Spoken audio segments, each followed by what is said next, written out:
Welcome to the peaceful space of sleep-friendly science, where we gently explore the profound and silent mystery of the invisible substance that makes up the vast majority of our universe.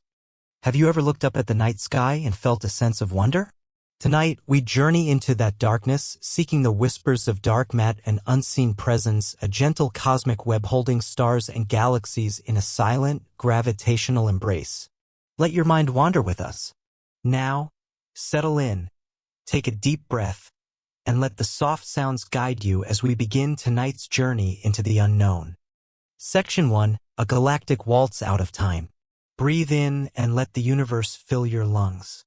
And as you breathe out, release the day. Let its weight and its worries dissolve into the quiet darkness around you. You are here, now, in a safe and peaceful space, adrift on the gentle currents of curiosity. Tonight, we begin our journey by looking up, past the ceiling, past the thin veil of our atmosphere, and into the profound velvet blackness of the cosmos. Imagine, if you will, that you can see not just with your eyes, but with your mind. You are gazing upon a single, majestic spiral galaxy floating in the silent emptiness. Let's call it our own, the Milky Way, or perhaps its neighbor, Andromeda. It doesn't matter which. They all share the same secret. From this impossible distance, the galaxy looks like a still thing, a perfect photograph. A brilliant, glowing core of ancient, golden stars. A celestial hearth, from which graceful arms of light and dust spiral outwards.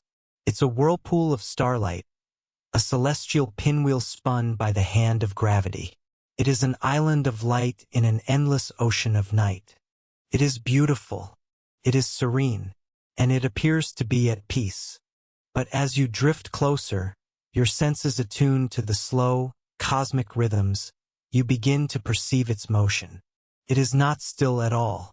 The entire structure is turning, a slow, majestic spin that takes hundreds of millions of years to complete just one rotation. It is a dance of impossible scale, a waltz of 100 billion stars. In our quiet corner of the universe, we have grown accustomed to a certain kind of celestial dance, a rhythm dictated by gravity. Think of our own solar system, our sun at the center, a warm and heavy anchor. The planets closest to it, like Mercury, are hurried messengers completing their orbits in a flurry of motion. The ones farther out, like our own Earth, move at a more stately pace. And those at the very edge, the distant worlds of ice and rock like Neptune, are patient wanderers taking a lifetime to trace their long, slow path through the darkness. The farther from the center of gravity you are, the slower you must move. It's an elegant, predictable cosmic law. A celestial slowing, a gentle diminuendo with distance. And so, as we turned our attention to the grand galaxies, we expected to see the same familiar pattern, the same graceful logic written in the stars. We believed that the stars near the bright, dense center would be moving quickly, caught in the powerful gravitational pull of the galactic core. And we expected that the stars on the very fringes, the lonely pioneers in the sparse, outer arms, would be moving slowly, their connection to the center faint and tenuous. They should be tracing their orbits in a slow, graceful, and almost lazy procession. With this simple, beautiful expectation, astronomers in the middle of the last century, pioneers like the brilliant and tenacious Vera Rubin, pointed their instruments at the edges of our galactic neighbors. They were not looking but listening to the light. By measuring the subtle shift in the color of a star's light, a tiny stretch towards red if it was moving away, a small compression towards blue if it was moving closer, they could measure its speed with incredible precision. They were taking the pulse of the galaxy. They focused on those distant, lonely stars, the ones on the very edge of the spiral, and they waited for the data to confirm what they already knew. They expected to hear the slow, gentle beat of the galactic fringe. But the universe, in its infinite wisdom, had a surprise for us. A quiet, profound, and beautiful puzzle. The data that came back was not what anyone expected. It was impossible. The stars on the outer rim of the galaxy were not slowing down. They were not drifting lazily through the void. They were racing along, moving at almost the same incredible speed as the stars, much, much closer to the center. Imagine a ballerina in a brilliant, star-sequined dress spinning on a grand stage. As she spins, you would expect the very edge of her flowing skirt to move much slower than the parts close to her body. But here, it was as if the entire dress, from the waist to the hem, was spinning as one solid piece. This was wrong. It broke the rules. According to our understanding of gravity, and based on all the light we could see, all the stars, all the glowing gas, all the shimmering dust, there simply wasn't enough mass, not enough gravitational glue to hold onto those speeding outer stars. They should have been flung off like water droplets from a spinning wheel, cast out into the lonely darkness between the galaxies. Yet there they were, held in place, calmly and consistently tracing their paths, defying the very laws that should have governed them. The galaxy was spinning too fast, yet it was not flying apart. It was stable. It was whole. It was as if an invisible hand was holding it together. Imagine that ballerina again. She is spinning faster and faster, a blur of light and grace. Her dress should be tearing away, but it isn't. And then you realize she is not dancing alone. There is a partner with her, strong and silent. A partner who is completely invisible, yet whose presence you can feel in the dance. This partner's steady, reassuring grip is what allows her to spin with such impossible speed, holding her form together, ensuring not a single sequin is lost to the darkness. This is the very first whisper of our great mystery. The galaxies are not dancing alone. There is something else there. Something vast and massive and utterly invisible. Something that does not shine, or burn, or cast a shadow in the conventional sense. It is a presence defined only by its gravitational embrace, its silent, steadying hand on the cosmos. Science has given this unseen partner a simple yet profound name: dark matter. Dark not because it is ominous or malevolent, but because it is humble. It is dark because it does not interact with light. Light, the universe's great messenger, passes right through it as if it weren't there at all. It does not radiate heat. It does not reflect starlight. It does not absorb the cosmic rays that zip across the void. It simply is. A quiet, pervasive, and powerful presence whose only signature is its immense gravitational pull. What we were seeing in those spinning galaxies was the first profound clue that the universe we see with our eyes is only a tiny fraction of what is truly there. The stars, the nebulae, the beautiful glowing structures we capture with our telescopes, they are like luminous foam on the surface of a vast, deep, and unseen ocean. All the matter we have ever known, the stuff that makes up you and me and the earth, and the sun, it is but a sprinkle of dust in a cosmos dominated by this invisible substance. As you lie here, drifting in the quiet of your room, let your mind travel to those distant, spinning islands of light. Picture that impossible waltz.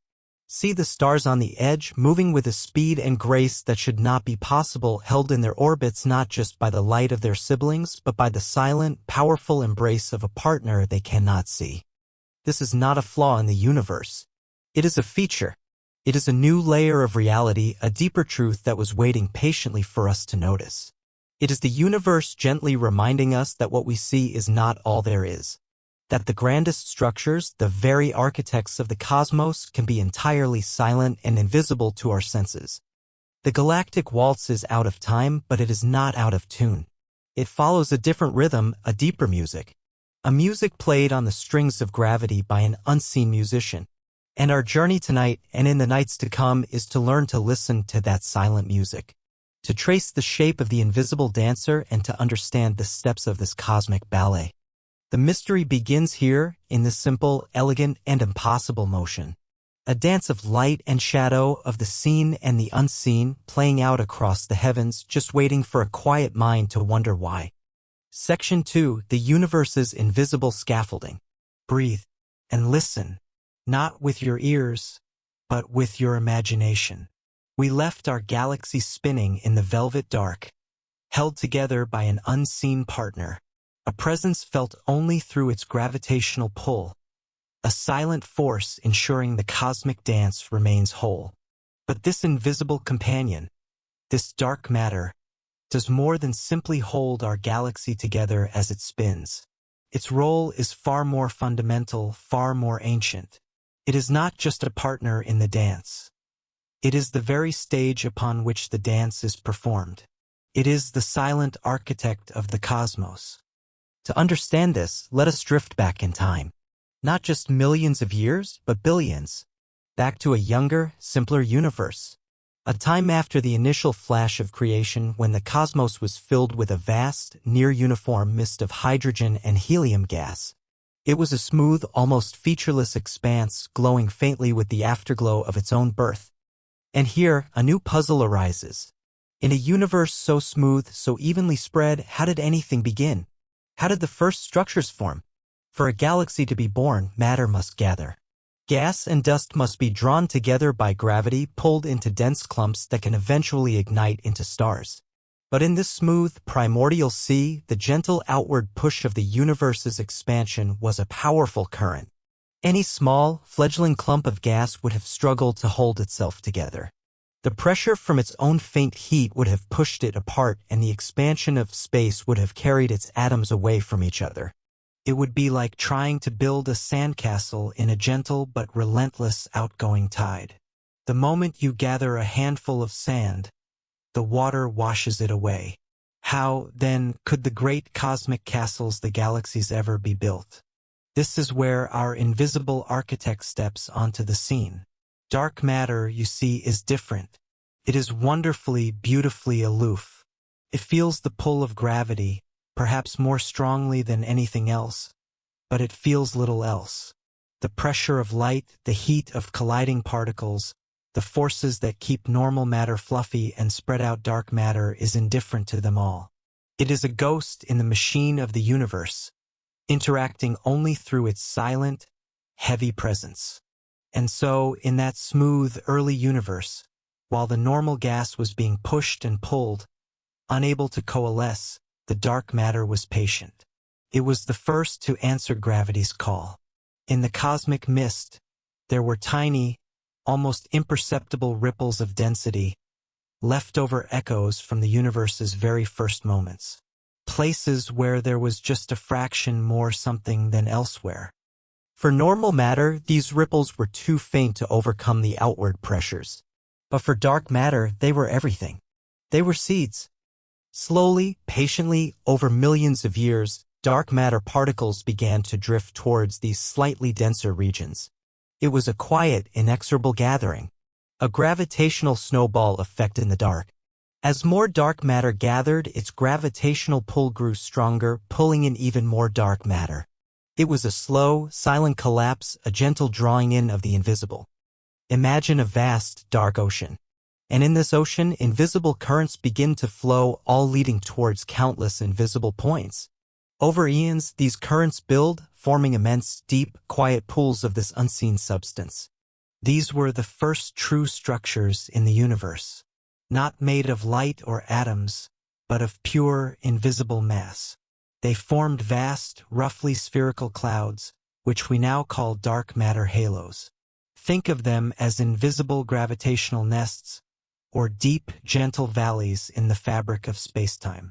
They are the scaffolding of the cosmos, an immense, invisible framework, waiting for something to build upon it. And now the visible universe could begin. The ordinary matter, the mist of hydrogen and helium that had been struggling to clump together, now felt this new, powerful call. It was no longer fighting the tide alone. It was being drawn towards these deep, pre-existing gravitational wells created by the dark matter. The scaffolding was in place, and now the builders could arrive. Vast clouds of gas, trillions of miles across, began to fall into these dark matter halos. It was a cosmic homecoming. The gas streamed inwards, drawn by a gravity far greater than its own, settling into the heart of these invisible structures. And as this gas fell, it compressed. It heated up. But unlike dark matter, this gas could cool down. It could shed its heat as radiation, allowing it to sink further, to become denser and denser at the center of the halo. It settled into the basin of the dark matter cradle, forming a swirling, spinning disk. This is the moment of creation. The moment the invisible becomes visible. As the gas in that central disk grew ever denser, pressures and temperatures reached a tipping point. The first stars ignited, flashing into brilliance. One by one, then by the millions, then by the billions, pinpricks of light appeared within the vast, dark halo. A galaxy was born. The beautiful spiral of light we see, the glowing arms, the brilliant core, it is all just the luminous material that has settled at the bottom of a much, much larger and more massive dark matter structure. The galaxy is like a dusting of snow that has settled in a vast, invisible footprint. The stars are like dewdrops that have condensed upon an immense, unseen spider's web. They reveal the shape of the structure that holds them, but they are not the structure itself. This is why those outer stars in the galaxy spin so fast. They are not at the edge of the galaxy's mass at all. The visible edge of the stars is a lie, a beautiful illusion. Those stars are still deep within the gravitational influence of the enormous, surrounding dark matter halo. The halo extends far, far beyond the last visible star, a sphere of influence that dominates the galaxy's motion. The invisible partner holding the ballerina's dress is this immense, spherical cloud of unseen matter, cradling the entire spinning structure within it. So as you lie here, feel the gentle weight of your own body. That feeling is gravity, your connection to the earth. Now expand that feeling. Imagine that same force, that same connection, but on a cosmic scale. You are living inside a galaxy, a beautiful island of light. But that galaxy itself is living inside something else. It is nestled within a vast, silent, invisible sphere of dark matter. This invisible substance is not some distant, abstract concept. It is our home. We are swimming through it right now. Billions of these phantom particles are likely streaming through your room, through your body, every single second. They pass through the walls, through the earth, through you, as if you were not there. They are utterly harmless, completely non-interactive. Ghosts in our own house. But without their collective presence, without the immense, invisible cradle they form, this house would never have been built. The stars would never have formed. The elements they forged would never have gathered. Our sun, our earth, and life itself would have had no anchor in the cosmos. The universe, it seems, builds its most beautiful creations upon a foundation of silence and invisibility. It uses a substance we cannot see to construct the homes for the light we can. It is a profound and humbling thought. The stability you feel, the ground beneath you, the very existence of your world, is owed to an architect you will never see, working with materials that cast no shadow. Breathe in this thought. Let it settle. The universe is not empty. It is filled with a silent, supportive presence, a gentle giant holding all the light in its hands. Section 3. Weaving the Cosmic Web. Let your awareness expand now beyond the single galaxy nestled in its dark matter halo. Let us drift further and further out until our own Milky Way and its neighbor Andromeda and all the nearby galaxies are but tiny pinpricks of light in an ever-widening field of view. From this godlike perspective, floating in the intergalactic void, you begin to see a new pattern emerge. The galaxies are not scattered randomly, like dust motes in a sunbeam. There is an order here, a structure, a breathtaking, beautiful architecture on the largest possible scale. What you are seeing is the cosmic web. It is the grandest structure in all the universe, and like the galaxies themselves, it is built upon an invisible skeleton. Imagine, for a moment, you are looking at a vast, dark room. And in this room, a spider has spun a web of impossible size. The web itself is made of a thread so fine and so transparent that you cannot see it at all. But overnight, a gentle mist has passed through the room, and tiny dewdrops have condensed upon the threads, outlining the spider's magnificent creation. This is the universe. The galaxies, those shining, luminous islands of light, are the dewdrops. And the invisible thread they cling to, the thread that gives them their shape and their place, is dark matter. The same process that formed the halos for individual galaxies was happening on a much, much larger scale. Those tiny initial ripples in the density of the early universe were not all neatly spherical. They were messy, chaotic, and interconnected. As gravity pulled the patient, non-interactive dark matter together, it didn't just form isolated pools. It formed a network. Imagine again that primordial, cosmic soup. Gravity is whispering to the dark matter, "Come here." come together. And so it does. But it flows along paths of least resistance, streams of invisible matter finding each other in the darkness. Where these streams meet, they form long, winding rivers. We call these structures filaments. They are immense, cosmic tendrils of dark matter stretching for hundreds of millions of light-years across the void. They are the main threads of the cosmic web. And where these great filaments intersect, where multiple rivers of dark matter converge, a great confluence occurs. Here, the density of dark matter becomes immense. These are the nodes of the web, the junctions where the threads are tied together. And it is in these incredibly dense nodes that the largest structures in the universe are born, massive clusters of galaxies. A galactic metropolis where thousands of galaxies are all held together in a single, gargantuan dark matter halo. Between these filaments and nodes are vast, empty spaces. We call them voids. They are the great deserts of the cosmos, immense bubbles of near-perfect emptiness, hundreds of millions of light-years across. These are the regions that, by chance, started with slightly less dark matter. As the surrounding filaments pulled matter towards them, these regions became even more empty, their sparse contents siphoned away into the great cosmic rivers. So picture this structure, woven across the entire observable universe. It is a luminous filigree on a dark, invisible tapestry. There are the vast, dark voids like giant, empty cells. Surrounding these voids are thin, flat walls of galaxies, like shimmering soap bubble films. These walls meet and intersect to form the long, brilliant filaments, glowing with the light of countless galaxies strung along them like pearls on a necklace. And at the heart of it all, where the filaments cross, are the dazzling, crowded clusters, the great cities of the cosmos. This entire structure, the voids, the walls, the filaments, the clusters, is a direct map of the underlying, invisible dark matter skeleton. The light follows the gravity. The visible matter, the stuff of stars and planets, is simply the paint that has been applied to a pre-existing, invisible sculpture. Drift with me now down into one of these filaments. Feel yourself floating along a river of stars. To your left and right, a profound emptiness of void. But along this path, this cosmic highway, galaxies are everywhere. They flow with the current, drawn along the filament towards the nearest massive cluster. You can feel the gentle, persistent pull of gravity, guiding everything towards that great intersection ahead. The journey of a galaxy is not a lonely one. It is a journey along this web.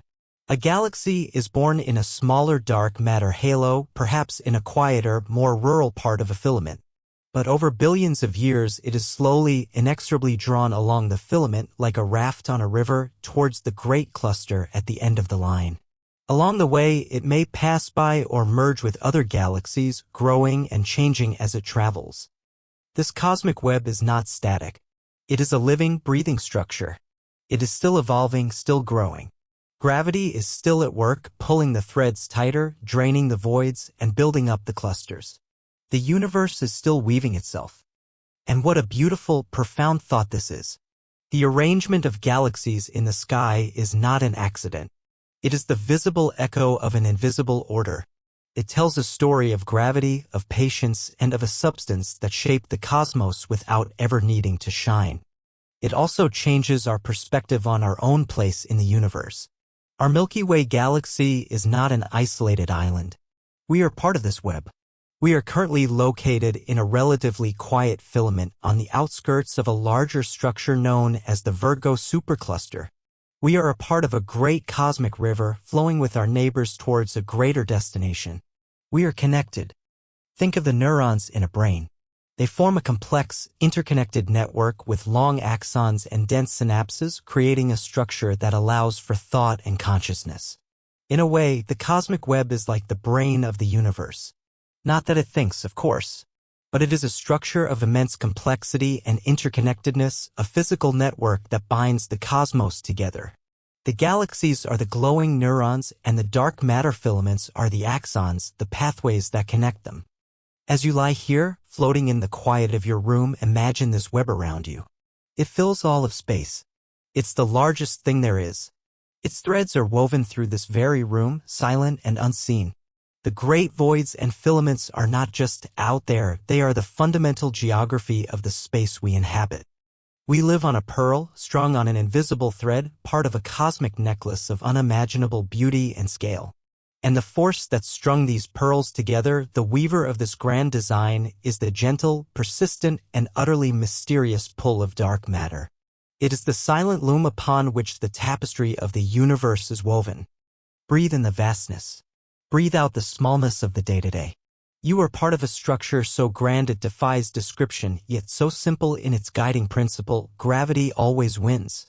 And the heaviest thing in the universe, the thing that gravity loves the most, is the thing we cannot see. Section 4, A Faint Echo from the Dawn. Our journey has taken us through the grand structures of the present-day universe, the spinning galaxies, and the vast cosmic web.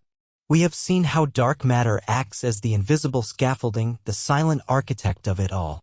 But how can we be so sure? How do we know this story is true? To find the deepest proof, the most profound evidence for this invisible presence, we must travel back. Further back than the first galaxies, further back than the first stars. We must journey to the very edge of time, to the universe in its infancy. Let your mind drift now, back through the cosmic ages. Past the swirling nebulae, past the birth of our own sun, past the chaotic mergers of young galaxies. We are traveling back, until the universe is no longer dark and clumpy, but bright and hot and incredibly smooth. We arrive at a time just under 400,000 years after the Big Bang. This is a pivotal moment in cosmic history. Before this instant, the universe was an opaque fog. It was so hot and so dense that atoms could not hold together. Electrons were unbound, zipping around freely, creating a superheated plasma. And light, the photons, could not travel freely. They were trapped in this energetic soup, constantly bumping into charged particles, unable to journey more than a few feet before being scattered. The entire universe was like the inside of a star. But the universe was expanding, and as it expanded, it cooled. And right around this time, 380,000 years after the beginning, it reached a magic temperature about 3,000 Kelvin. Cool enough for protons to finally capture those freewheeling electrons, forming the first stable, neutral atoms of hydrogen and helium. This event is called recombination, but a better name might be the Great Liberation. Suddenly, with the electrons locked into atoms, the universe became transparent. The photons, the particles of light that had been trapped in the plasma fog for millennia, were now free. They were released in a single, brilliant flash simultaneously from every point in space. And they began to travel, unimpeded, in straight lines across the cosmos. That light, that first flash of freedom from the baby universe, is still traveling today. It has been stretched by the expansion of space over 13.8 billion years. Its brilliant, hot light cooled and elongated into the microwave part of the spectrum. Comes to us from every direction in the sky. It is the oldest light in the universe. We call it the cosmic microwave background, or the CMB. Imagine you are standing in a perfectly dark room, and the walls themselves are glowing very, very faintly. Not with a bright light, but with a gentle, imperceptible warmth. That is what the CMB is like. It is the faint, leftover warmth of creation's fire. The afterglow of the Big Bang. When we first discovered this light, we expected it to be perfectly uniform. A perfectly smooth, even glow from all directions, reflecting that smooth, featureless baby universe. And it is to an astonishing degree. The temperature of the cosmic microwave background is the same everywhere you look, to 1 part in 10,000. It is the smoothest blackbody radiation ever measured. But it is not perfectly smooth. And in that imperfection, we find the key. Thanks to incredibly sensitive telescopes like the Planck satellite, we have mapped this ancient light in exquisite detail. And when we amplify those tiny, tiny temperature differences, a stunning picture emerges. The baby universe was not perfectly uniform after all. It had minuscule fluctuations. There were spots that were ever so slightly hotter and spots that were ever so slightly colder, differences of mere millionths of a degree. The map of the CMB looks like a beautiful abstract blue and red painting. The red spots are the slightly warmer, less dense regions. The blue spots are the slightly cooler, more dense regions. This is a baby picture of the universe. And in this picture, we can see the seeds of all future structure. Those slightly denser blue spots are the primordial clumps, the gravitational seeds from which the great clusters of galaxies would one day grow. The slightly less dense red spots are the seeds of the great cosmic voids. Now, here is the profound connection to our invisible architect. Scientists created computer models of the early universe. They asked a simple question: if we start with only the matter we can see, the hydrogen and helium, and we give it these tiny initial fluctuations, can we grow the universe we see today? Can we evolve those tiny seeds in the CMB into the vast cosmic web of galaxies? The answer was a resounding no.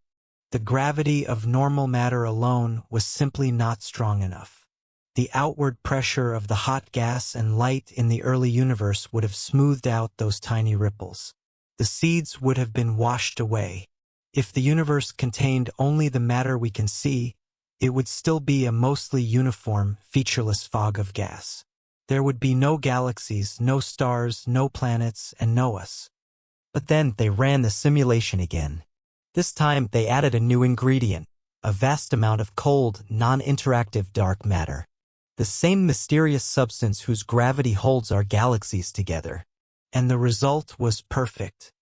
In the simulation, the dark matter, being immune to the pressure of light and heat, immediately began to clump together in those slightly denser blue spots. It amplified the seeds. It created deep gravitational wells even before the universe became transparent. Then, when the normal matter was finally freed from the plasma fog, it didn't just drift. It fell. It fell into the deep gravitational cradles that the dark matter had already prepared for it. The gas flowed into the patterns already laid down by the invisible hand of dark matter. The tiny temperature fluctuations we see in the cosmic microwave background are a snapshot of this process. They are the result of a cosmic battle between the gravity of dark matter pulling inward and the pressure of the normal matter and light pushing outward. The specific pattern of those hot and cold spots, their sizes and distribution on the ancient sky, is a precise signature. It is a fingerprint left by the interplay of these two types of matter. When we measure that pattern, it tells us with incredible accuracy the exact recipe for our universe. It tells us that our cosmos must be made of about 5% normal, visible matter, the stuff of us, and about 25% dark matter, the invisible scaffolding. The remaining 70% we now believe is an even more mysterious substance called dark energy, a story for another night. The cosmic microwave background is the Rosetta Stone of cosmology. It allows us to read the history of the universe in its oldest light. And the story it tells, written in faint ripples of temperature across the sky, is that the universe we see is built upon a foundation we cannot. The seeds of the galaxies you see in the night sky were planted in dark matter 13.8 billion years ago, and we can still see their faint echo in the afterglow of creation. As you rest here, imagine that faint, ancient light all around you. It fills this room.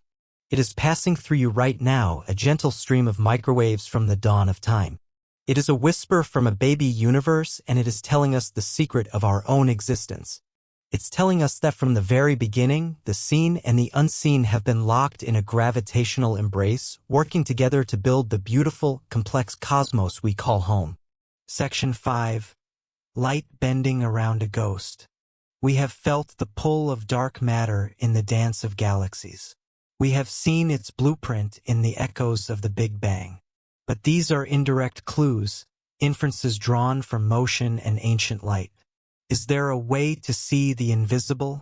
A way to map its presence directly, even if it emits no light of its own? The answer is yes. But to do so, we must use light as a tool, not as a target. We must watch how the path of light from distant objects is affected as it travels through the universe on its long journey to our eyes. Let us turn to one of Einstein's most beautiful ideas, that gravity is not a force, but a curvature of space-time itself. He asked us to imagine space-time as a great, flat, flexible sheet like a trampoline. A massive object like a star or a galaxy placed on this sheet will cause it to warp and curve, creating a dip. Now imagine rolling a small marble across this sheet. If it passes far from the heavy object, it travels in a straight line. But if its path takes it near the dip, it will curve, its trajectory bent by the warped geometry of the sheet. Einstein realized that light, too, must follow these curves. As light from a distant star travels through space, if it passes by a massive object, its path will be bent by that object's gravity. The massive object acts like a lens, a gravitational lens, focusing and distorting the light from behind it. For a long time, this was a beautiful but subtle effect, seen only in the slight shifting of starlight as it passed near our own sun. But what if the lens wasn't just a star? What if the lens was something far, far more massive? What if the lens was an entire cluster of galaxies? Let your mind drift out again to one of those great cosmic metropolises we spoke of, a massive galaxy cluster, one of the nodes of the cosmic web. It is a vast collection of thousands of galaxies, swimming in a sea of superheated gas. But as we now know, the vast majority of its mass, perhaps 85% of it, is not in the shining galaxies or the hot gas. It is in a single colossal halo of dark matter. This cluster is, first and foremost, an immense mountain of invisible mass. This makes it the most powerful gravitational lens in the universe. Now, imagine you are looking directly at this cluster with a powerful telescope like the Hubble or the James Webb. You see the beautiful, golden elliptical galaxies, the glowing gas. But you are not just looking at the cluster. You are also looking through it. The light from even more distant galaxies, galaxies that lie billions of light years behind the cluster, must pass through it to reach you. And as that light passes through the immense gravitational field of the cluster, a field dominated by dark matter, it is bent and distorted. What we see is nothing short of magical. Sprinkled around the image of the cluster, you see strange, distorted shapes. You see distant, blue spiral galaxies stretched and smeared into long, thin, shimmering arcs. They look like celestial brushstrokes, painted onto the sky around the central cluster. You see the light of a single distant galaxy being split into multiple images, appearing in 2, 3, or even 4 different places at once, a cosmic house of mirrors. Sometimes, if the alignment is perfect, the light from a background galaxy is stretched into a perfect, shimmering circle around the foreground cluster, a phenomenon we call an Einstein ring. It is one of the most beautiful and surreal sights in all of astronomy. The universe is playing with light, bending and shaping it into impossible forms. And here is the crucial insight. The way the light is bent tells us exactly how much mass is there to do the bending. We can look at the visible galaxies in the cluster and add up all their mass. We can measure the hot gas and add its mass. But when we do, we find it's not nearly enough. The amount of distortion, the degree to which those background galaxies are stretched and smeared, tells us that there is a colossal amount of mass present that we cannot see. These gravitational lenses allow us to create a map. By carefully measuring the distortion of every single background galaxy, astronomers can reconstruct the shape of the gravitational field. They can work backwards, creating a map of where the mass in the cluster is located. It's like inferring the shape of a glass lens by seeing how it distorts the view of the wallpaper behind it. And when they create these maps, they are breathtaking. They show a vast, smooth cloud of mass filling the entire region of the cluster, extending far beyond the visible galaxies. The bright galaxies appear as small, dense nuggets embedded within this immense, invisible structure. The map of the mass, the map of the gravity, is a perfect match for the predicted shape of a dark matter halo. We are, for the first time, directly seeing the ghost. We are not seeing the dark matter itself, but we are seeing the effect of its presence written in the bent light of the universe. It is a silhouette, a shadow cast not by blocking light, but by bending it. Think of it like this. You are walking by a still, clear pond. You cannot see the gentle breeze blowing across its surface. The air is invisible, but you can see the tiny ripples the breeze creates on the water. By observing the patterns of the ripples, you can infer the presence and direction of the wind. Gravitational lensing is our way of seeing the ripples on the pond of spacetime. The bent and distorted images of distant galaxies are those ripples, and they tell us that a great, invisible wind of mass dark matter is blowing through the cosmos. This technique has become one of our most powerful tools. We can use it on the scale of single galaxies, seeing the faint distortions they cause. We can use it on the scale of massive clusters. We can even measure a subtle, universe-wide distortion called weak lensing to map the cosmic web itself.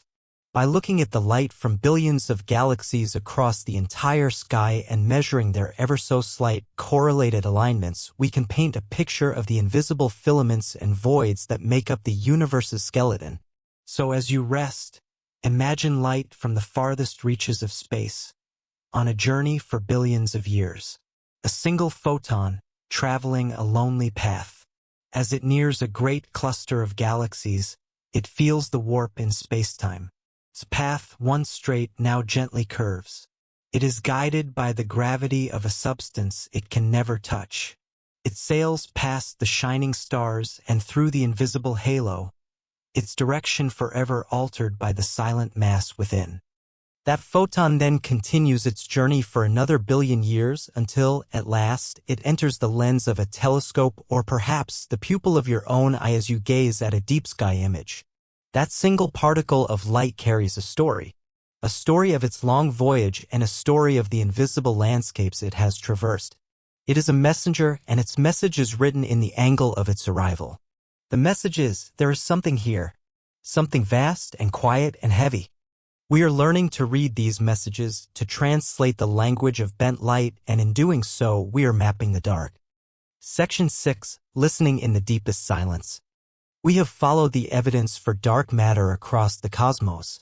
We have felt its grip on spinning galaxies, traced its framework in the cosmic web, and seen its silhouette in the bent light of distant stars. All the evidence points to its existence. It is a constant, quiet hum beneath the symphony of the universe. But all of this evidence is astronomical. It is gathered by looking up, out into the vastness of space. And a question naturally arises. A quiet whisper in the back of the mind. Can we touch it? Can we find it here on Earth? If these particles are all around us, streaming through us at every moment, can we catch one?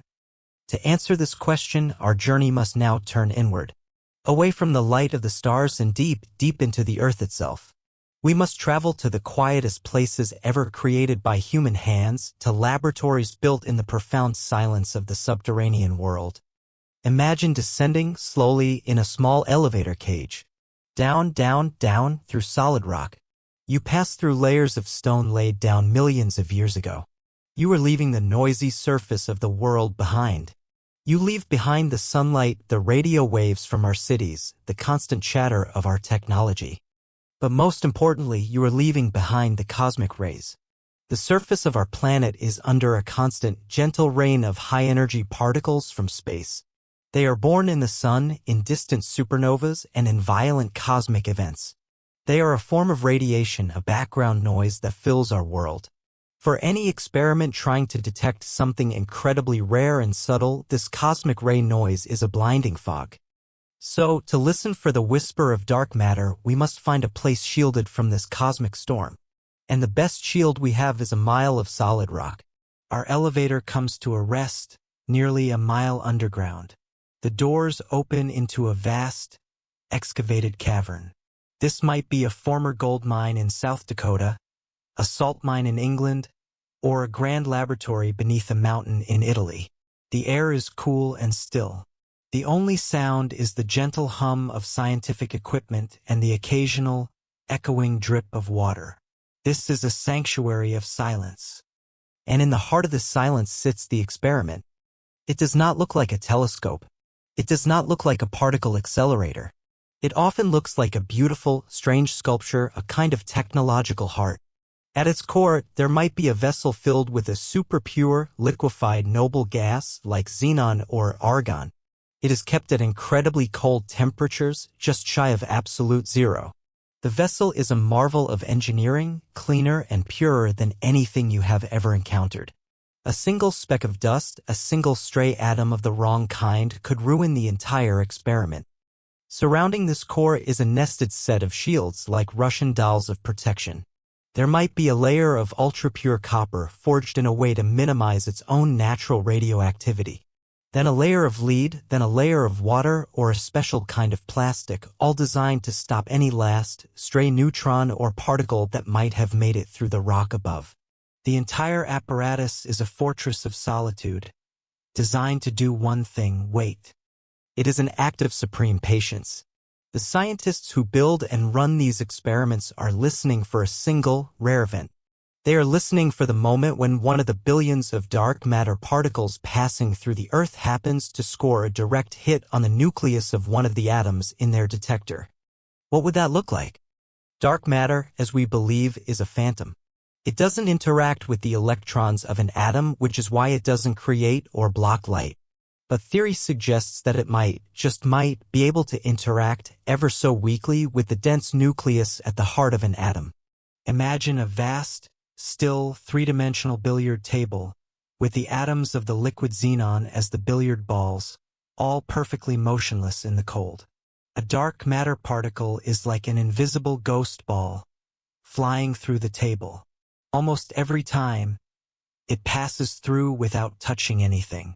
But once in a great while, maybe once a year, maybe once a decade, it might clip one of the xenon nuclei. This collision, this gentle nudge, would be like a tiny ping in the immense silence. The xenon nucleus, having been struck, would recoil like a billiard ball that has been hit. As it moves through the liquid, it would knock a few electrons off its neighboring atoms, creating a tiny, fleeting flash of light scintillation. It would also create a small number of free electrons that would drift in an electric field and be collected.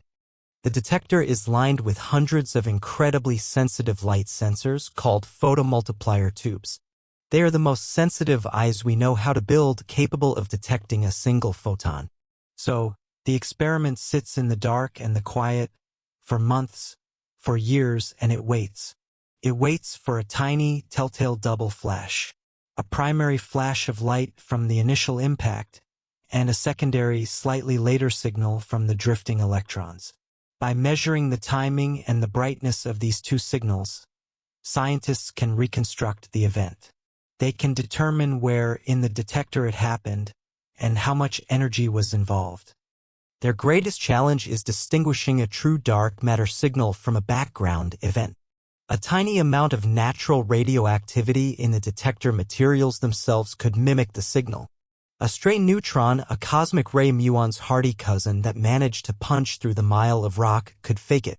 The life of these scientists is a constant, patient battle against the background. They meticulously model every possible source of noise, every possible imposter.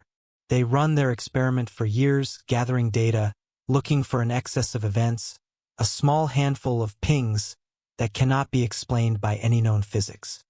It is a deeply humble and profound search. It's like sitting by a perfectly still lake at twilight, waiting for the faintest, rarest of ripples, a sign of something swimming in the deeps that you cannot see. It requires a quiet faith in theory and an almost monastic dedication to the art of listening. To date, these experiments have heard a beautiful silence. They have found no unambiguous, repeatable signal of a dark matter particle. But this silence is not a failure. It is itself a powerful piece of information. With every year of quiet, these experiments become more sensitive. They rule out possibilities. They tell us what dark matter is not. They tell us that if it does interact with normal matter, that interaction is even weaker, even more ghostly than we might have imagined. They push the boundaries of our knowledge deeper into the realm of the unknown. So as you lie here, in the quiet of your own room, imagine that deeper quiet, a mile beneath your feet. Picture that vessel of liquid xenon, cold and still, waiting.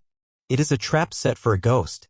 It is humanity's ear, pressed against the floor of the universe, listening for the faintest footstep of an invisible presence. The search continues. New, larger, even quieter detectors are being built. The vigil is maintained, because finding a single, verifiable particle of dark matter would be more than just a discovery. It would be a revolution. It would be the first time we have ever touched the substance that makes up the majority of our universe. It would open a door to a new, unseen reality. And so, in the deepest silence, we listen. And we wait. Section 7, Sketches of a Shy Particle. The silence from our deep underground detectors is profound. It tells us that dark matter is elusive, a particle of immense shyness. It prefers its own company, interacting with our world only through the gentle, persistent pull of gravity. But the silence doesn't stop us from wondering. It doesn't stop us from dreaming. In the quiet halls of theoretical physics, minds have been sketching portraits of this phantom for decades. If we cannot yet catch it, perhaps we can imagine what it might be like. What kind of particle could have these strange properties? What creature could populate the cosmic zoo that is so massive in aggregate yet so individually aloof? Let us gently explore this gallery of possibilities. These are not certainties. They are educated guesses, beautiful ideas, mathematical poems written in the language of physics. They are sketches of a particle we have yet to meet. The most famous, and for a long time the leading, candidate is a character called the WIMP. The name stands for Weakly Interacting Massive Particle. It's a wonderfully descriptive name. Massive is the first clue. To provide the gravitational scaffolding for galaxies, dark matter particles must have some heft. The WIMP is imagined to be a heavy particle, perhaps 10 to 1,000 times more massive than a proton. They are slow and ponderous, like celestial manatees drifting through the cosmic ocean. This is often called cold dark matter, not because of temperature, but because their slow speed allows them to clump together easily to form the galactic halos we see. Weakly interacting is the second crucial clue. This refers not to gravity, but to one of the other fundamental forces of nature, the weak nuclear force. This is the force responsible for certain types of radioactive decay. It's a force that is incredibly short-ranged and, as its name suggests, feeble. The idea behind the WIMP is that it might feel this force. This would allow it to interact, very rarely, with the nuclei of normal atoms, which is precisely the interaction our deep underground experiments are looking for. The beauty of the WIMP idea is that it arises naturally from some of our leading theories about physics beyond what we currently know, such as a theory called supersymmetry. This theory suggests that every particle we know and love has a heavier, unseen superpartner. In many versions of this theory, the lightest of these superpartners would be stable, massive, and would interact weakly. It would be a perfect WIMP. It would be a cosmic relic created in the hot fires of the Big Bang and left over in just the right abundance to be the dark matter we see today. For a time, it felt so perfect it was called the WIMP miracle. So picture the WIMP, a heavy, slow-moving, solitary particle. It is the strong, silent type. It does the heavy lifting of the universe, gravitationally speaking, but it keeps to itself. It is the ghost that the deep underground detectors were primarily designed to find. The continuing silence from those experiments has made physicists a little nervous about the WIMP. Perhaps it is even more weakly interacting than we thought, or perhaps we should be looking for a different kind of ghost entirely. Let us move to another portrait in our gallery. This one is very different. It is a particle called the axion. If the WIMP is a heavy, slow-moving manatee, the axion is a tiny, ethereal, wave-like hummingbird. The axion is hypothesized to be incredibly light, perhaps a billion times less massive than an electron. They are almost nothing. So how could they possibly make up all the mass of dark matter? The answer is in unimaginable numbers. The universe would be filled with a sea of axions, a vast, dense cloud of them. So many that their tiny individual masses add up to the colossal sum we need. Unlike the WMP, the axion does not interact through the weak force. It has its own, unique, and even more feeble way of talking to our world. Theory predicts that in the presence of a very strong magnetic field, an axion could, just occasionally, transform into a particle of light, a photon. A tiny flash of microwave light. This gives us a completely different way to search for it. Instead of going deep underground to listen for a ping, experiments searching for axions use powerful magnets and exquisitely sensitive microwave detectors. They are trying to tune in to the hum of the universe, hoping to find a single, faint, pure note, the frequency corresponding to the axion's mass converting into light. It's like trying to tune an impossibly precise radio, searching the entire cosmic dial for one faint, ghostly station. These experiments, too, are an exercise in supreme patience. The axion is a beautiful idea because it wasn't invented to be dark matter. It was proposed for a completely different reason, to solve a deep puzzle within the theory of the strong nuclear force that holds protons and neutrons together. The fact that this particle, invented to solve one problem, could also be a perfect candidate for dark matter is a tantalizing hint from nature. So, picture the axion. Not a particle, really, but a vast, coherent, shimmering wave filling all of space. It is light and gossamer and ubiquitous. A cold, quantum field that the universe is swimming in. And our gallery has other, more exotic portraits. There are the sterile neutrinos. We know of 3 types of neutrinos, ghostly particles that are part of our standard model of physics. Sterile neutrinos would be a hypothetical 4th type, even more ghostly than the others. They would not interact with any of the forces except gravity. They are the ultimate introverts of the particle world. There is the idea of primordial black holes. Perhaps dark matter isn't a new particle at all. Perhaps, in the chaotic first second of the Big Bang, tiny fluctuations were so immense that they collapsed directly into black holes. Not the giant black holes that come from stars, but black holes with the mass of an asteroid or a mountain or even less. The universe could be filled with these ancient, dark objects, providing the gravitational pull we need without any new physics. And there are even stranger ideas. Dark matter could be a sign of a dark sector. Each of these ideas is a testament to human creativity, a different way of trying to understand the quiet hum of the cosmos.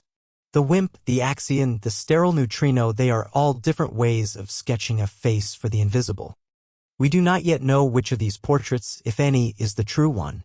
The universe guards its secrets well, but the search itself is beautiful. It is a process of elimination, of gentle exploration.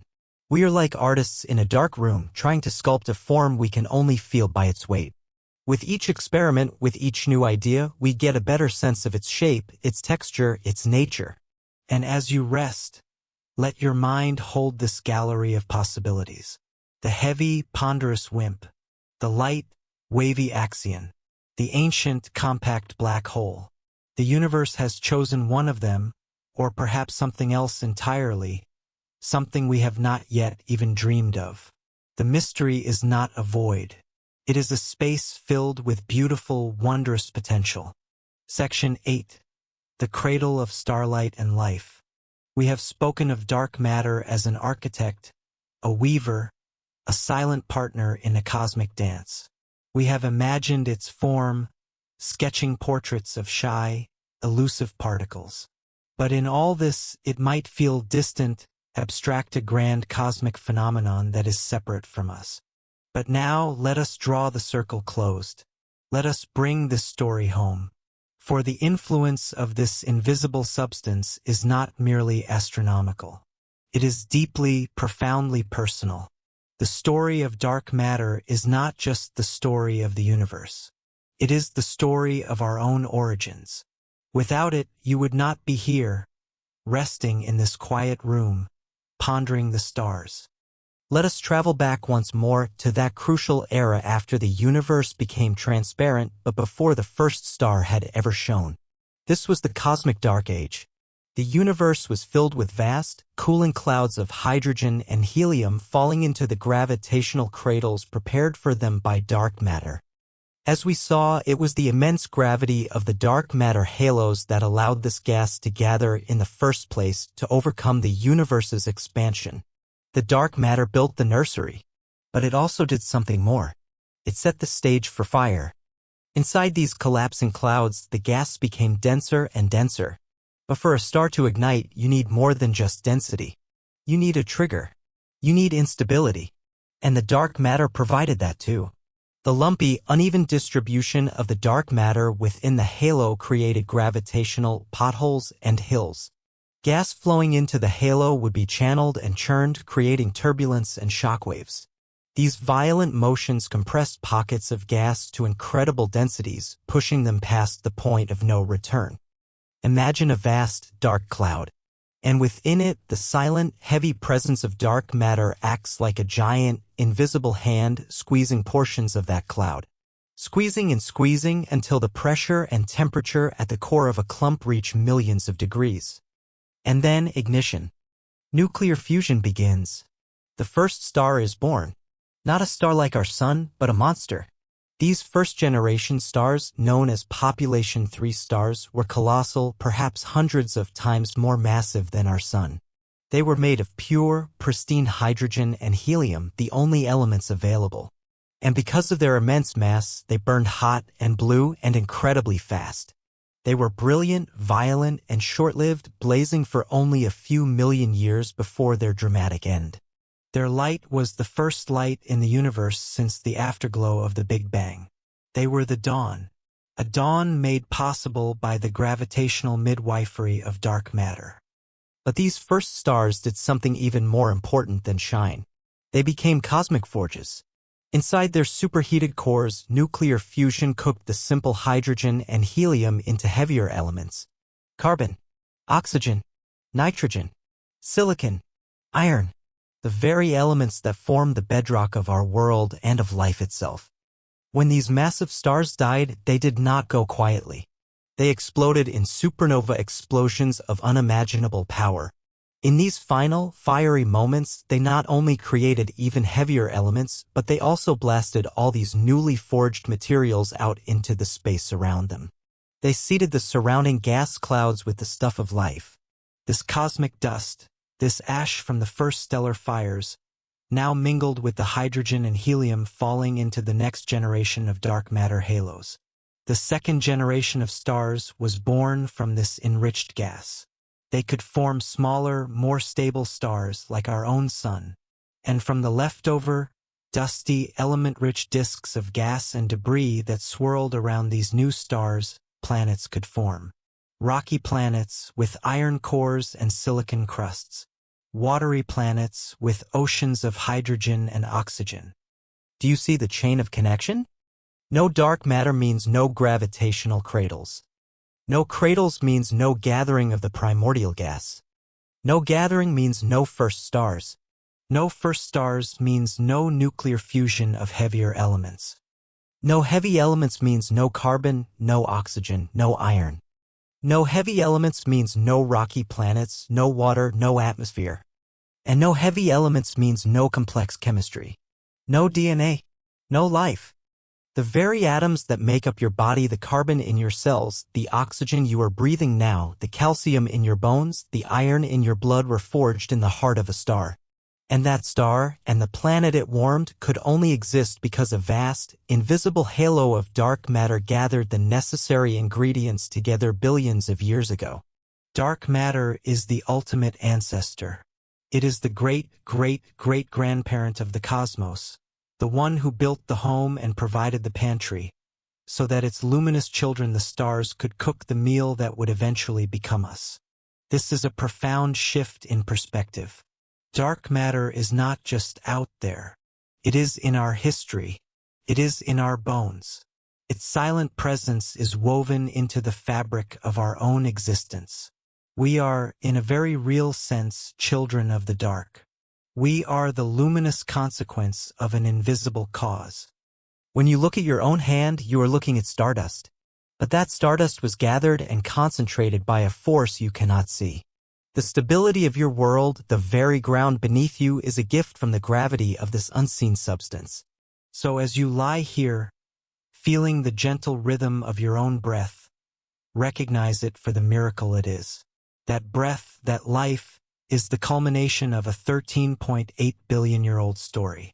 A story that begins with silent, patient, invisible matter, slowly gathering in the dark. A story of gravity and light, of creation and destruction, of stars living and dying to seed the universe with possibility. The shyness of dark matter is what makes life possible. Because it doesn't interact with light or with us, it could form the stable, enduring structures needed for the long, slow, patient process of cosmic and biological evolution.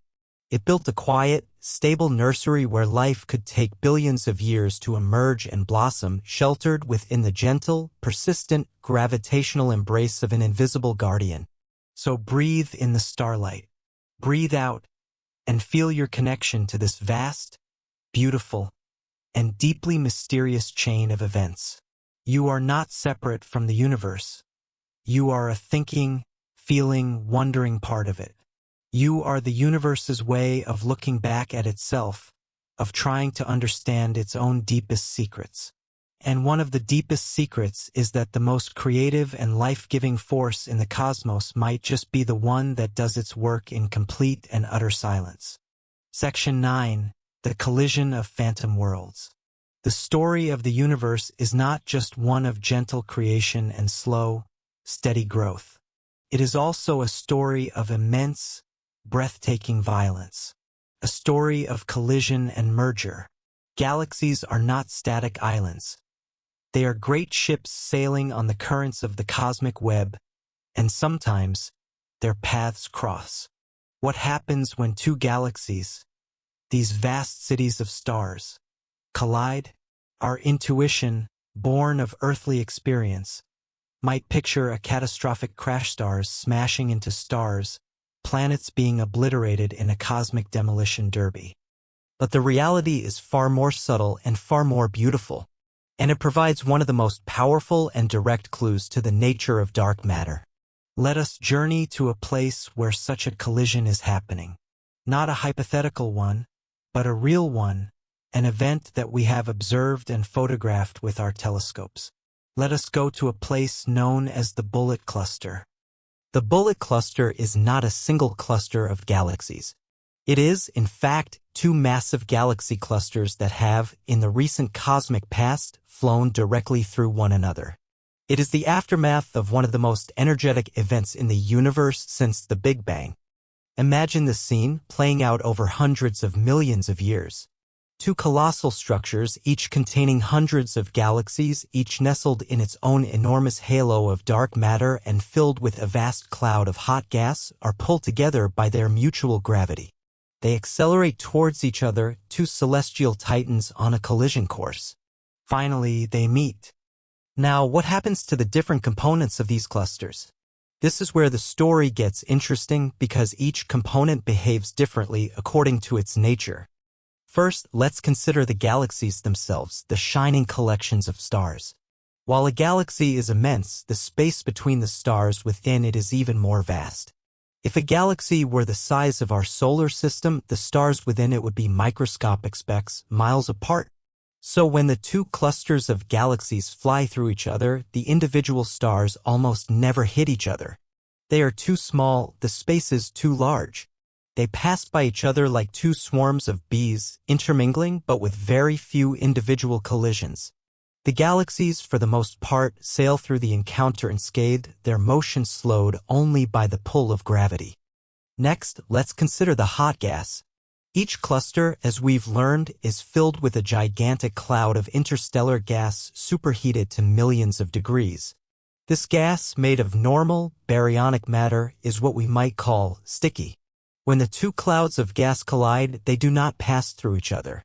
They smash into each other with tremendous force. It's a cosmic shockwave, a celestial tsunami of plasma. The gas slams together, heats up even more, and is dramatically slowed down, like two great waves crashing together in the ocean. So, in the aftermath of the collision, what would we expect to see? We would see the galaxies having passed through each other, now on the other side of the crash site. And we would see the hot gas left behind, lagging in the middle, a glowing, superheated mess at the center of the collision. We can see this gas clearly with our X-ray telescopes, as it shines brightly in that part of the spectrum. Now comes the crucial question. Where is the mass? If all the mass were in the normal matter, the stars and the gas, then the center of mass for the entire system should be where the gas is. The gas, after all, contains far more normal matter than all the stars in the galaxies combined. So the strongest gravitational pull, the deepest part of the gravitational well, should be right there in the middle with that glowing, hot mess of gas. But this is not what we see. We use the tool we learned about earlier, gravitational lensing. We look at the light from even more distant galaxies, far behind the bullet cluster. We see how that light is bent and distorted as it passes through. And by mapping this distortion, we map the location of the mass.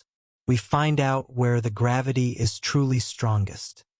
The result is one of the most stunning and important discoveries in modern cosmology. The map of the mass does not peak in the center where the hot gas is. Instead, we see two distinct, separate clumps of mass. And where are these clumps located?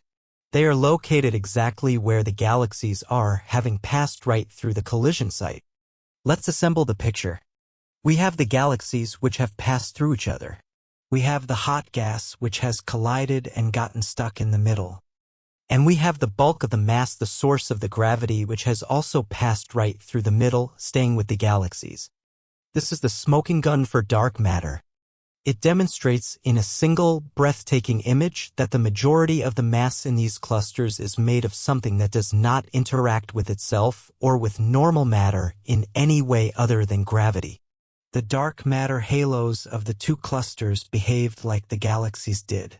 They are not sticky. They are phantoms. As the two clusters collided, their immense, invisible dark matter halos passed right through each other, like two ghosts. They did not slow down, they did not collide, they did not interact. Their motion was affected only by the pull of gravity. The bullet cluster is a cosmic particle physics experiment. It has separated the different components of the universe for us to see. In the middle, we have the normal, sticky matter, the gas. On the sides, we have the collisionless components, the stars, and, most importantly, the invisible dark matter. It is a powerful refutation of the idea that gravity itself might be modified. If gravity were simply stronger on large scales, its effects should be centered on where the most normal matter is, the gas in the middle. But it's not. The gravity is clearly associated with an unseen substance that has sailed through the encounter without a scratch. As you rest here, picture the silent, ghostly collision. Two phantom worlds, each one a vast, invisible structure of dark matter, home to a city of stars. They approach, they merge, they pass through one another. There is no sound, no impact, no friction. It is a moment of immense drama that is utterly silent and smooth for the main protagonists. It is only the luminous, normal matter, the sticky part of the universe, that experiences a violent collision. The dark matter simply drifts on, its serene passage a testament to its profound indifference to the affairs of our world. It is the ultimate observer, the ultimate non-participant. It provides the stage and the gravitational pull, but it does not get involved in the play. This event, the collision of phantom worlds, gives us our clearest view of dark matter's true nature. It is not just dark. It is disembodied, ethereal, and fundamentally separate. A silent, gravitational soul of the universe, unburdened by the messy, interactive nature of the world we know. Section 10. Embracing the beautiful unknown. And so, our long journey through the night brings us here, to the quiet edge of our knowledge. We have walked the luminous arms of a spinning galaxy and felt the impossible speed of its outer stars. We have traveled back to the dawn of time to read the faint, rippling echoes of creation in the oldest light. We have watched that light bend and warp as it passed through invisible mountains of mass. We have descended a mile into the earth to listen in the deepest silence for a whisper. We have witnessed the ghostly collision of phantom worlds. We have gathered all the clues. We have followed every footprint left by this invisible presence. We feel its weight, we see its influence, we know with a deep and profound certainty that it is there. It is the silent majority of our universe. And yet, after all this, what is it? What is the face of this invisible partner, this silent architect, this shy particle? Here, at the frontier, the honest and beautiful answer is we do not yet know. We stand at the coastline of a great, dark, and tranquil ocean. We have mapped the shores of the known world, the world of atoms, of light, of the forces we understand. We can see the luminous continents of stars and galaxies. But before us lies this immense, unexplored sea of the unknown. And the name of that sea is dark matter. For some, this might feel like a frustration, a puzzle without a final piece, a story without an ending. But perhaps just for tonight, we can see it differently. Perhaps the mystery is not a void to be filled, but a space to be held. A space for wonder. On ancient maps, cartographers would draw fantastical creatures in the unexplored regions with the words, "Here be dragons." It was a mark of fear of the dangerous unknown. But the spirit of science, the spirit of quiet curiosity, looks at that same blank space on the map and writes, "Here be wonder." The unknown is not an enemy. It is the canvas upon which we paint our deepest questions. The silence from our detectors is not a failure, it is a message. It is the universe telling us, in its own gentle way, be more patient. Look more deeply. Imagine more freely. It is in this space of not knowing that true wonder can breathe. The gallery of possibilities we visited, the heavy, ponderous WIMP, the light, ethereal axion, the ancient primordial black holes, the ideas we have not even dreamed of yet, all of it exists within this beautiful uncertainty. The universe is not obligated to be simple for us. It is not required to fit neatly into the boxes we build for it. Its refusal to give up this secret easily is a gift. It is an invitation to humility. It reminds us that we are still young as a species, just beginning to open our eyes to the true scale and complexity of our home. It keeps us searching, dreaming, and reaching. Think of the feeling of being in a vast, old library at night. You are surrounded by countless books, countless stories you will never have time to read. You do not feel frustration. You feel a sense of peace, of profound richness. The value is not in consuming every word, but in being in the presence of all that potential, all that knowledge, all that mystery. Our universe is such a library, and dark matter is its largest, most enigmatic, and currently unread volume. As you lie here, on the cusp of sleep, you are entering your own gentle state of the unknown. Sleep is an act of surrender, of letting go. You trust your body to continue its quiet work without your conscious command. You trust your mind to drift into dreams you cannot predict. You release the need to know, the need to control, and you find rest. Can we not find a similar peace in our contemplation of the cosmos? We can let go of the need for an immediate, simple answer about dark matter. We can simply rest in the presence of the question itself. We can feel the immense, silent, gravitational embrace of this substance without needing to know its name or its face. It is holding our galaxy together. It was the cradle for the first stars. It is the scaffolding of the entire cosmic web. It is the reason we are here. Its presence is not a problem, its presence is a grace. It is the quiet, foundational hum beneath the music of the spheres. It is the gentle, steady hand that allows the wild, luminous dance of the visible universe to happen. The search will continue. The patient scientists will keep listening in the deep. The theorists will keep dreaming their beautiful dreams. The telescopes will keep watch. One day we may well find the answer. We may catch the particle, tune into its frequency, and finally meet the phantom. But for tonight, let the mystery be a comfort. Let it be a soft blanket of wonder that you can pull up to your chin. The darkness in the sky is not an emptiness, it is a fullness. It is filled with a quiet, powerful, and life-giving presence that asks nothing of us but our awe. The invisible force of dark matter is not just a key to the universe's secrets. It is a cosmic lullaby, a story that reminds us that the most profound things in existence can be silent, that the most important structures can be invisible, and that there is a deep and abiding peace to be found in embracing the beautiful, magnificent, and tranquil unknown. A gentle, final swell of the ambient music, which then slowly fades into near silence. Our journey through the cosmic night has come to its gentle close. We have wandered through the grand, invisible architecture of the universe, feeling the steady presence that holds it all together. The same quiet, profound darkness of the cosmos is now the space in which you can rest. It is not an empty void, but a space of peace, potential, and silent strength. Let the weight of these wonders be light, a soft pressure guiding you toward serene and restorative sleep. May your dreams be as vast and as beautiful as a spinning galaxy held gently in the quiet of the night. Good night.